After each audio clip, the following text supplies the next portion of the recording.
America, I'm Patrick Henry. God has allowed me to come back to talk to you. America, you have lost your liberty. You have lost your independence. And if you don't know that by now, I'm here to tell it to you because you have a central bank. You allowed the Civil War. You allowed slavery. You allowed prayer to be taken out of school. You allowed Bible curriculum to be taken out of school. You allowed the progressive movement to come in to take over your government. You have imposters in Washington, D.C. You have a counterfeit government. Great Britain is here in Washington, D.C. You have a tyrant in the White House. He is not really a president. He is an imposter. He's a CEO of a company, and the board of directors are under him. The speech that I gave in St. John's Church, that speech is for today. And I want you to listen to this speech. I was 5-time governor of Virginia. I was commander-in-chief of the Virginia militia. Washington and Jefferson were at that speech at St. John's Church. Washington wanted me to be Secretary of State. He wanted me to be the Chief Justice of the Supreme Court. Congress wanted me to be a senator. They wanted to send me over to Great Britain to be a prime minister. They wanted me to send me over for France to be a prime minister. I turned them all down. I'm a Virginian at heart. I was born in Studley, Virginia, Hanover County. This is the speech I gave. Listen to the words of the speech that I gave in that church in St. John's, Richmond, Virginia. No man thinks more highly than I do of the patriotism as well as the abilities of the very worthy gentleman that had just addressed the House. But different men often see the same subject in different lights. And therefore I hope that it would not be thought disrespectful of those gentlemen if entertaining as I do opinions of a character very opposite to theirs. I shall speak forth my sentiments freely and without reserve. This is no time for ceremony. The question before the House is one of awful moment to this country. And for my own part, I consider it nothing less than a question of freedom or slavery, and in proportion to the magnitude of the subject, ought to be the freedom of the debate. It is only in this way that we can hope to arrive at the truth and fulfill the great responsibility which we hold to God and to our country. Should I hold back my opinions at such a time through fear of giving offense, I should consider myself as guilty of treason toward my country and an act of disloyalty towards the Majesty in heaven, who I regard and I revere above all earthly kings. Mr. President, it is natural for man to indulge in the illusions of hope. We are apt to shut our eyes against the painful truth and listen to the song of that siren until she transforms us into beasts. Is this the part of wise men engaged in the great and arduous struggle for liberty?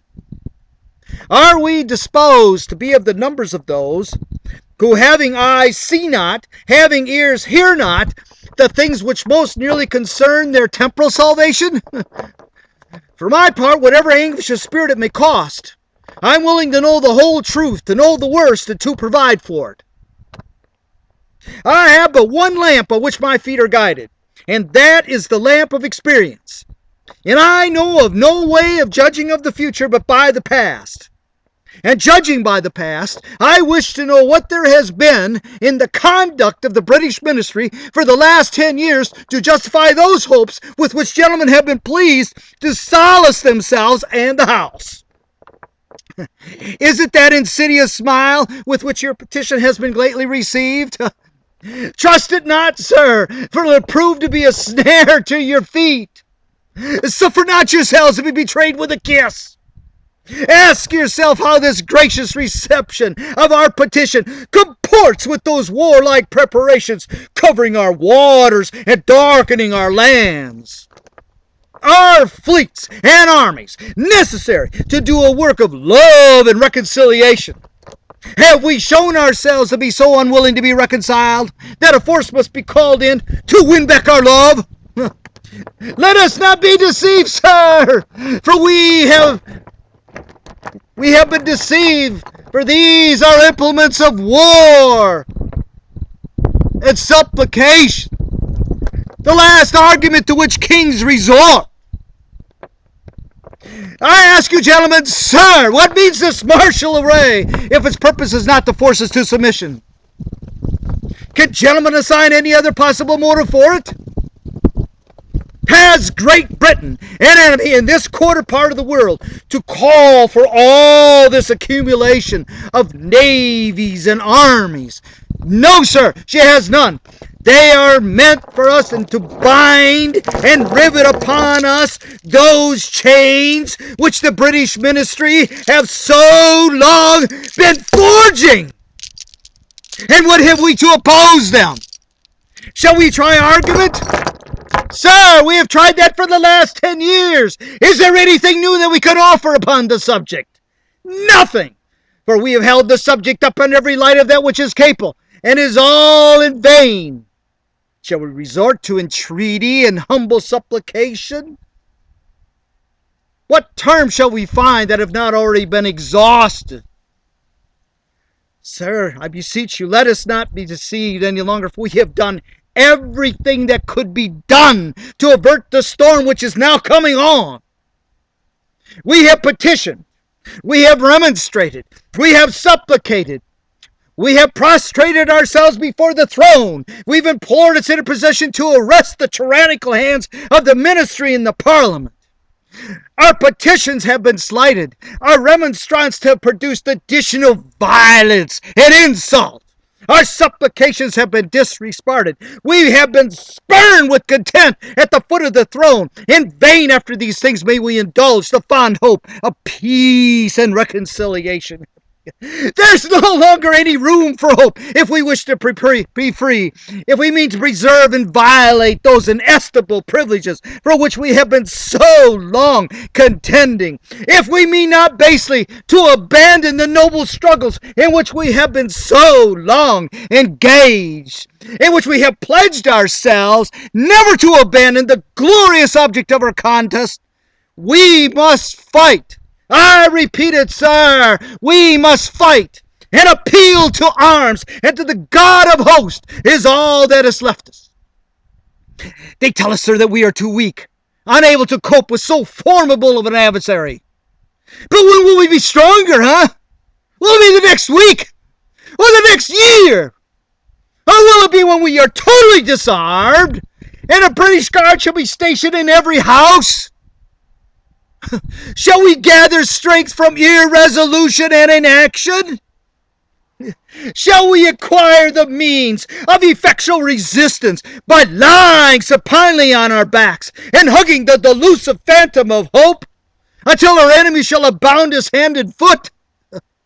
Sir, we are not weak if we make a proper use of those means which the God of nature have placed in our power. 3 millions of people armed in the holy cause of liberty, and in such a country as that which we possess, are invincible by any force with which our enemy can send against us. Besides, sir, there is a just God who presides over the destiny of nations, who will raise up friends to fight our battles for us. Besides, sir, we have no election. We were base enough to desire it is now too late to retire from the contest. There is no retreat but to submission and slavery. Our chains are forged. Their clanking may be heard on the plains of Boston. The war is inevitable. And let it come. I repeat it, sir. Let it come. It is in vain to extenuate the matter. Gentlemen may cry, peace, peace, but there is no peace. The war has actually begun. The next gale that sweeps from the north will bring to our ears the clash of resounding arms. Our brethren already in the field. Why stand we here idle? What is it the gentlemen wish? What would they have? Is life so dear and peace so sweet as to be purchased at the price of chains and slavery? Forbid it, Almighty God! For I know not what course others may take, but as for me, Give me liberty or give me death. I humbly come to you, America. I plead with you, America. I plead to you, church. You must take right ground back when it comes to politics. You must do your duty to your country as part of your duty to God. Politics are just as much part of religion in this country of America. Together, they have to go together. You must take right ground, church. You must get back involved in politics. America, it is time not only to wake up, but it is time to rise up. I am speaking to all of you, church. I am speaking to all of you. I'm speaking to you, patriots. I do not represent another patriot group. I represent the group, the structure. This is where you have to go. This is where you have to come. All you people must converge on one government. We have re-inhabited the Constitution for the United States of America. And there is our flag. And I voted on that flag. It is time, people, to converge. The Republic for the United States of America. Thank you.